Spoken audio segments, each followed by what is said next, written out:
Walang duda na ang toro ay isa sa pinakamaganda at pinakamabigat na hayop sa buong mundo. Sa loob ng daang taon, pinalaki sila sa iba't ibang panig ng mundo para sa samut-saring dahilan.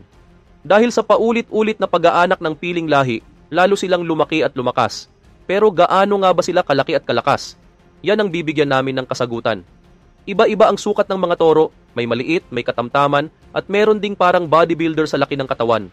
Sa katunayan, may ilan sa kanila na kasing laki na ng elepante at parang sila ang mga Mr. Universe ng mundo ng hayop. Sa ngayong araw na ito sa Noel Polo TV, narito ang part 2 ng mga pinakamalaking toro sa buong mundo.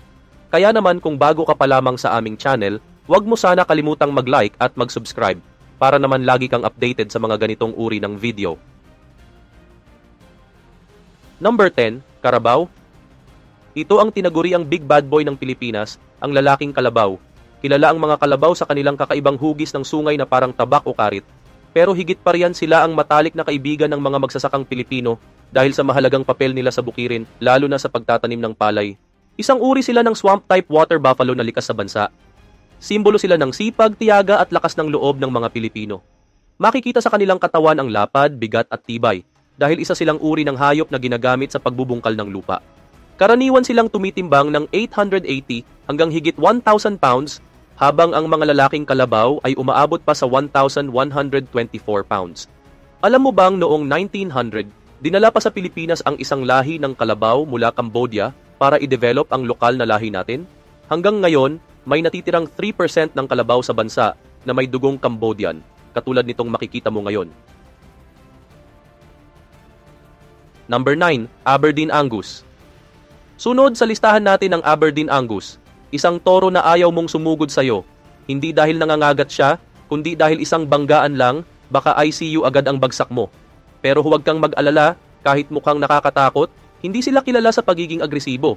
Ang mga lalaki ay tumitimbang ng mahigit 1,870 pounds, habang ang mga babae naman ay nasa 1,200 pounds. May dalawang uri ng Angus, ang Black Angus na may makintab na itim na balahibo at ang Red Angus na may matingkad na pulang kulay. Pareho silang walang sungay mula pagkabata at tinatawag itong poled sa mga breeder. Ang lahing ito ay mula sa rehiyon ng Aberdeenshire sa hilagang silangan ng Scotland, isang lugar na kilala sa mga dekalidad nitong hayop para sa agrikultura.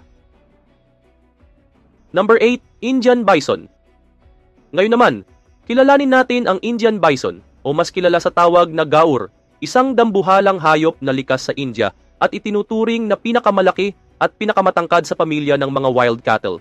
Umaabot sila sa 3.4 meters ang taas at ang mga lalaki ay pwedeng tumimbang ng 3,000 pounds. Para buhatin ng ganung kabigat na katawan, kailangan nila ng sobrang tibay at lakas. Kaya naman sobrang muscular ng mga binti at likod nila. May sungay din sila na medyo pakurbang paloob at kulay dilaw berde o kayumanggi. Bagamat sanay silang mabuhay sa mga masukal at malalagong kagubatan, iniiwasan nila ang Himalayas at mga lugar na lampas sa 6,000 feet ang taas. Number 7, German Angus. Itong lahing ito ay pinalaki sa Germany noong 1950s sa pamamagitan ng pagsasalin ng dugo ng Aberdeen Angus sa ilang lokal na German breeds gaya ng German Black Pit Cattle, Gelbvieh at Fleckway. Ang layunin nila ay lumikha ng isang lahi ng baka na walang sungay, mataas ang kalidad ng karne at mabilis lumaki ang timbang. Kaya naman kahawig nito ang Aberdeen Angus pagdating sa itsura, may balahibong pula o itim, natural na walang sungay, madali manganak at may muscle na katawan. Pero ang nakakabilib ay ang lalaking German Angus ay may bigat na umaabot sa 2,600 pounds. Konting-konti na lang ay kasing bigat na ng isang lalaking hipopotamo. Number 6, Sibi Bagnari. Sunod sa listahan, ang pambihirang Sabi Bungnari. Hindi ito basta-basta isang baka na makikita lang sa Pakistan. Sa katunayan, isa ito sa mga pinakatanyag na baka lalo na tuwing panahon ng Eid ul-Adha. Mula sa bayan ng Sibi sa rehiyon ng Balochistan, kumalat na ang lahing ito sa iba't ibang bahagi ng Pakistan at maging sa ilang lugar sa India. May katangi-tanging kulay na puti o abuhin na may bahid ng itim sa leeg at buntot. Bukod pa riyan, malaki ang umbok nila sa likod, may maikling leeg na puro muscle, tuwid ang likod, maliit ang palawit sa leeg at malapad ang dibdib. Pero ang pinakakakaiba ay kaya nilang tumimbang ng 3,500 pounds at mas mabigat pa sila ng 1,100 pounds kaysa sa Brahman na pag-uusapan natin mamaya at kasing bigat ng isang inang rhinoceros. Number 5, Jafarabadi. Mula sa Gujarat, India, narito na ang Jafarabadi Buffalo Bull. Ito ang pinakamabigat sa lahat ng lahi ng kalabaw sa India. At kahit hindi kasing bigat ang mga babaeng Jafarabadi, bumabawi naman sila sa dami ng gatas at sila ay isa sa mga pinakamataas ang milk production sa buong mundo. Umaabot ng 4,600 hanggang 5,100 pounds ng gatas kada lactation. Pero ang pinakakakaiba sa kanila ay ang hugis ng kanilang sungay na parang nakalaylay na tainga o kaya ay baluktot na trunk ng elepante. Parang nalito si Inang Kalikasan kung anong itsura ang ibibigay. Ang pangalan nilang Jafarabadi ay hango sa bayan ng Jarafabad sa Gujarat. Galing sila sa pagsasalin ng lahi ng African Cave Buffalo at Indian Water Buffalo. Kaya naman matindi ang tapang nila at may kakayahang harapin ang isang leon. Ngunit, sa kasamaang palad, kilala rin sila sa mababang kalidad ng pagpaparami. Number 4, Nelore. Isa sa pinakamatandang lahi ng baka sa buong mundo ang Nilor. Sa sobrang tagal na ng lahing ito, ginamit na sila sa pagpaparami at pagpapahusay ng ibang uri ng baka. Mahigit 2,000 years na ang nakalipas nang dalhin ng mga taong mula sa Iran ang mga ninuno ng Nilor sa India. Ang tawag noon sa mga ito ay Angol, isa pang lahi na tatalakayin natin mamaya. Tinawag silang Nilor bilang pagkilala sa bagong lugar nilang tinawag na tahanan, Andhra Pradesh, India. Hindi basta-basta natitinag ang mga Nilores kahit gaano pa kabagsik ang panahon. Kayang-kaya nilang mag-adjust sa anumang klima. Makikilala sila sa kanilang prominenteng umbok sa likod ng leeg, mahahabang mga paa, kaluwagan ng balat, at karamihan sa kanila ay may sungay. Ang pinakamatabang Nilor na naitala sa kasaysayan ay tumitimbang ng mahigit 3,000 pounds, isang tunay na dambuhalang nilalang. Number 3, Nari Drought Master. Kilalanin ang Nari Master, hindi lang yan tunog makapangyarihan, parang pangalan pa ng isang samurai warrior. Pero hindi lang pangalan ang kahanga-hanga rito, kundi pati ang kasaysayan nila. Naalala mo ba ang Drought Master mula Australia, ang bakang kayang tiisin ang init ng araw? Ito ang bersyon nila sa Pakistan.